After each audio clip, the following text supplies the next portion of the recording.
Well, good morning, everybody. It's David here again. I know I had said to you that I was going to do another one of these, and it's taken me quite a while to actually get it all together because things have changed a lot since the last time I did a video recording. Where do I start? I know it was back in April or somewhere around that date that I spoke to you last, but things have happened, and I've certainly had a few issues myself, personally, in the sense that obviously you can tell my stuttering has changed, and it does come and go a lot more regularly than what you used to. My falls, whilst I am controlling them to a degree, I'm still falling at least two to three times a day. We were rejected by the NDIS, the National Disability Insurance Scheme, early in 2019. Since that time, we have made a number of steps towards putting another application through, and then only just found out yesterday that application has been approved, and it is successful. So that has been very stressful on both myself and my wife, in that she is having to carry 90% of the workload, but particularly when I'm not having good days. I try to do what I can, where I can, whether that be to hang a washing on the line or whatever, but that's not always possible, because there are many occasions where I have to just take a break and rest. We make things a little bit easier. We will be hoping for home assistance. Some of the things that my wife has to do before she goes to work, and when after she gets home will be alleviated, as you can appreciate. So there are days, I'm going to be very brutally honest. There are days when I can't even get dressed myself. I have to have her put the pants and the socks and that on, and certainly she needs to help me out of the shower as well, because I can't get out of there without the risk of falling. So she helps me. The last couple of months, I've had a lot more tremors coming, and then they seem to be happening through the night, and in the early hours of the morning, which certainly has impacted us both, and that's something that we really were very conscious of, but I'm also very conscious of the fact that my wife has to go to work, so I can't have her being up half the night.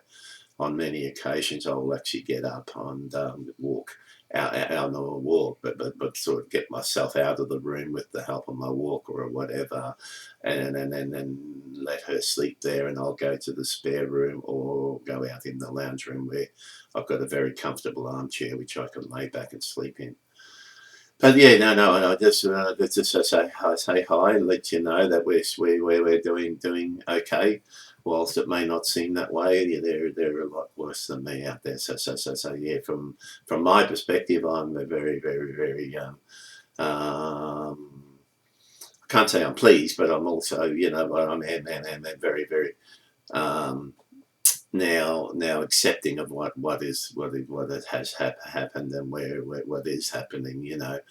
Um, yeah, just a couple of points that I made in the last video. One particularly about the clinic that Dr. Len was running at the Mater Hospital for outpatients in the public area, which I haven't been a part of personally. But that clinic, even though it had over a 2-year waiting list, has now been removed.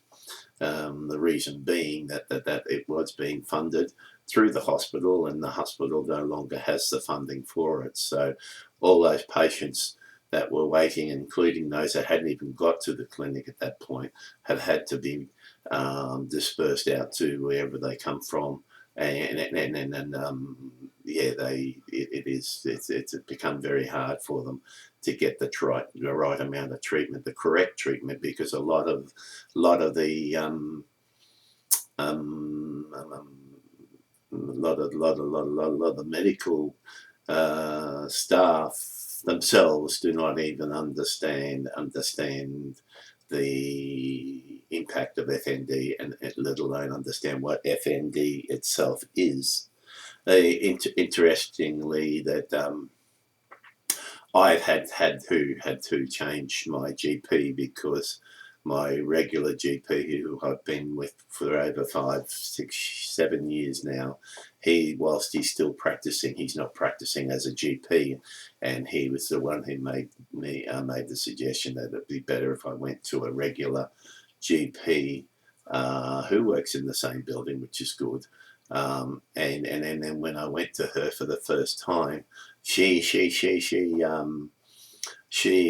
hadn't even heard of FND, but to her credit, she said to me, if I send her any information I can find, she will read up about it, certainly, and then she will make sure that she has a clear understanding of it.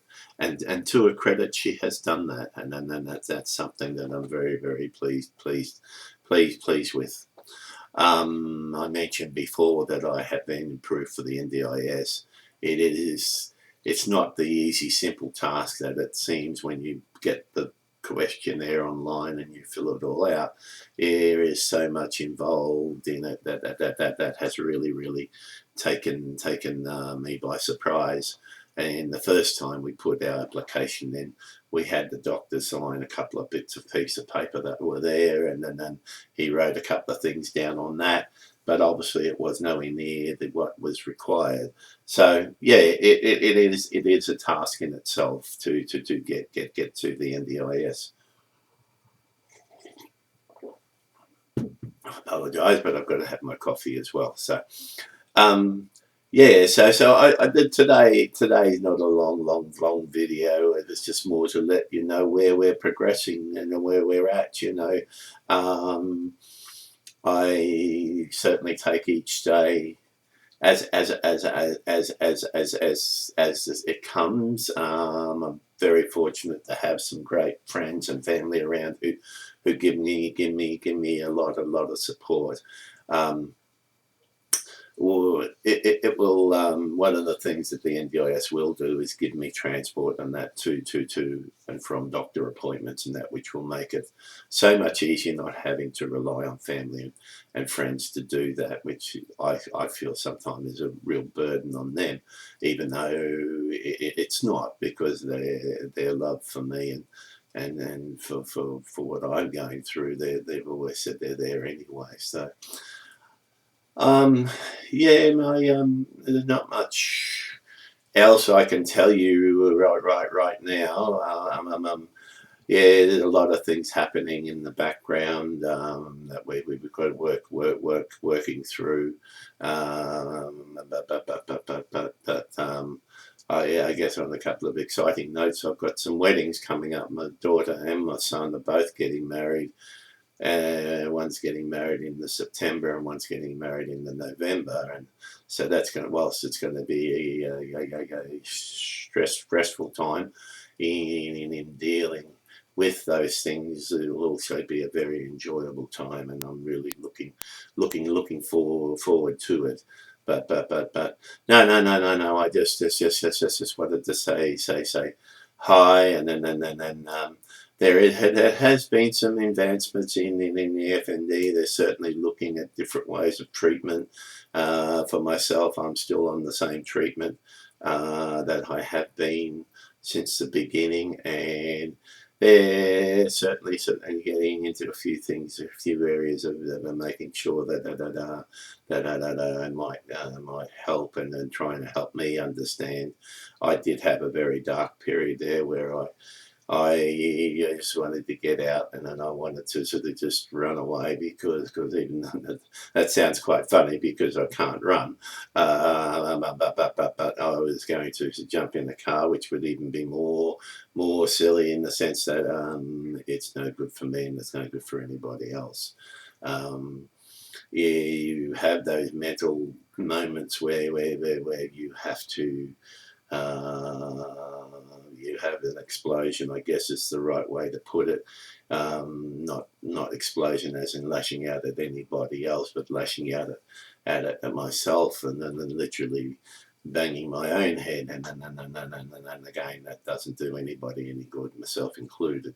But what it did do was actually bring me to the reality that look, you need to accept, as hard as it is, this is what it is, and then there's no changing that.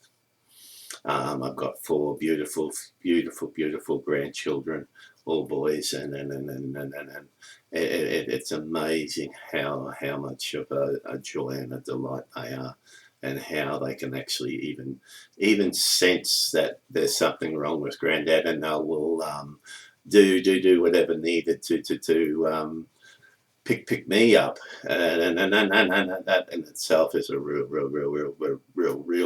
real pleasure, and I just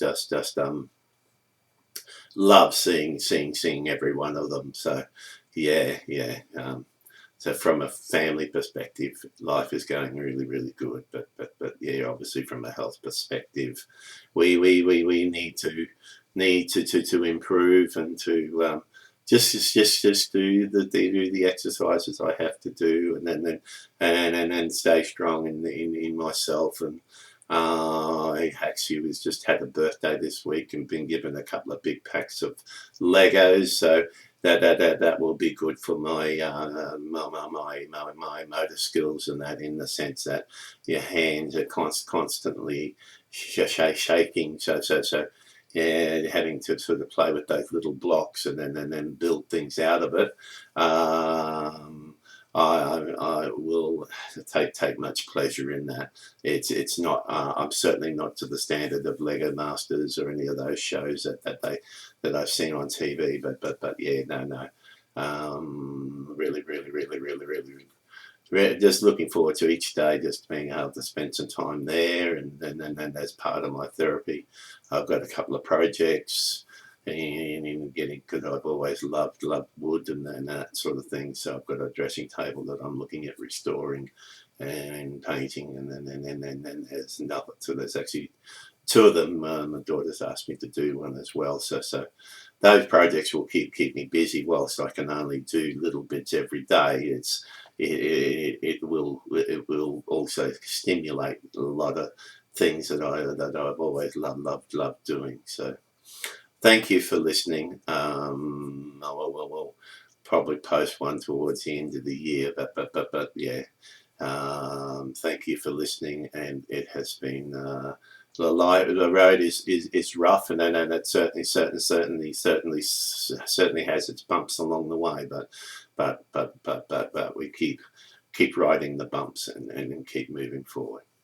Okay, bye for now.